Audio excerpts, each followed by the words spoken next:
আজকে আলোচনা করব আমরা এজমালি সম্পত্তি কাকে বলে এবং এজমালি সম্পত্তি আপনারা কিভাবে ভাগ করে নেবেন।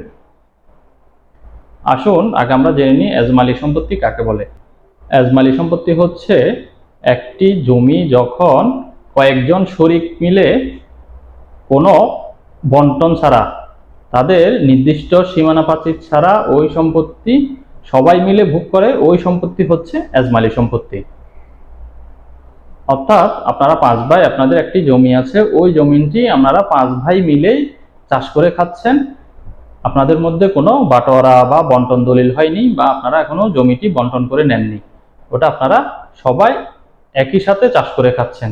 ওই জমিটাকেই বলে বা ওই সম্পত্তিটাকেই বলে এজমালি সম্পত্তি। এভাবে আপনাদের অনেকগুলা সম্পত্তি থাকতে পারে, আপনাদের যতই সম্পত্তি আছে আরো জমি থাকতে পারে, ওই জমিগুলো সহ যদি আপনারা ওই সম্পত্তিগুলো এখনো বন্টন করে নেননি, ওই সম্পত্তিগুলো আপনারা এখনো বন্টন করে নেননি, কিন্তু আপনারা সব ভাই মিলে ওই জমিগুলা মিলিতভাবে চাষাবাদ করে খাচ্ছেন, এখনো আপনাদের মধ্যে কোনো ভাগ বাটোয়ারা হয়নি, ওই সম্পত্তিকে বলা হয় এজমালি সম্পত্তি। এবার আসুন জেনে নিই এজমালি সম্পত্তি বন্টনের ক্ষেত্রে আপনাদের করণীয় কি। আপনারা চাইলে আপনাদের যখন অনেকগুলা জমি থাকবে, তখন আপনারা চাইলে আপনাদের শরিকগণের মধ্যে বা আপনাদের ভাই বোনের মধ্যে একটি দলিল করে নেবেন। এক একজন আলাদা আলাদা জমিও আপনাদের ভাগে নিতে পারেন, এবং যদি আপনাদের অনেকগুলা জমি না থাকে, একটি মাত্র জমি থাকে, সেক্ষেত্রে ওই জমিটাও আপনারা কে কোন পাশে ভোগ করবেন ওই হিসাব করে, ওটা চিহ্নিত করে আপনারা একটি বন্টন দলিল করে নিতে পারেন।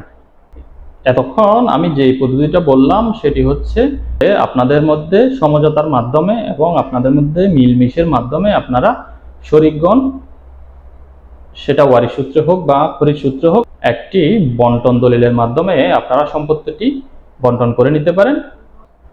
এবার আসুন, যদি শরিকগণ ওই সম্পত্তি বন্টন দলিল করতে অস্বীকৃতি জানায়, বা আপনাদের ভাই বোনের মধ্যে কেউ রাজি আছে বন্টন করতে, কেউ রাজি নেই, সেই ক্ষেত্রে আপনার করণীয় কি?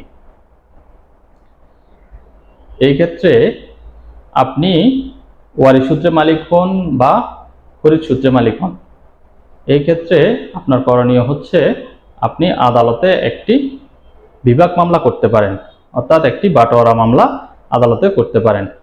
আদালতে এই মামলা করার পর আপনার কাগজপত্র সব ঠিক থাকলে সেই ক্ষেত্রে আদালত একটি প্রাথমিক ডিগ্রির মাধ্যমে বিবাদীগণকে, অর্থাৎ অপর শরিকগণকে নির্দেশ দিবেন যে আপনার সম্পত্তি আপনাকে বন্টন করে দিতে, অর্থাৎ একটি বাটোয়ারা দলিল রেজিস্ট্রি করে আপনার সম্পত্তিটি আপনাকে বন্টন করে দিতে, এবং একটি নির্দিষ্ট সময় বেঁধে দিবেন।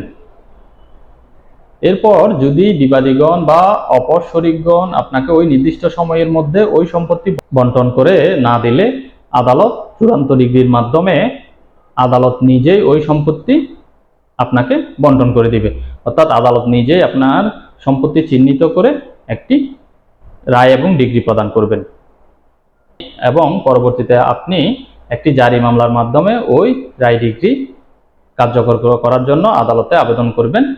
অর্থাৎ ওই রায় ডিগ্রিটি জারি করার জন্য আপনি আদালতে একটি জারি মামলার মাধ্যমে আপনার সম্পত্তি বন্টন করে নিতে পারেন।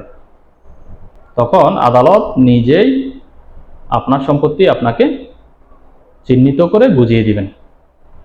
আশা করছি আপনারা বিষয়টি বুঝতে পেরেছেন, এজমালি সম্পত্তি কাকে বলে এবং এজমালি সম্পত্তি কিভাবে আপনারা ভাগ করে নেবেন নিজেদের মধ্যে।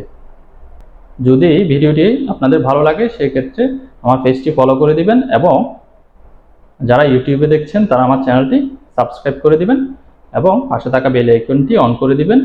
যদি সম্ভব হয় ভিডিওটি লাইক এবং শেয়ার করে দিবেন।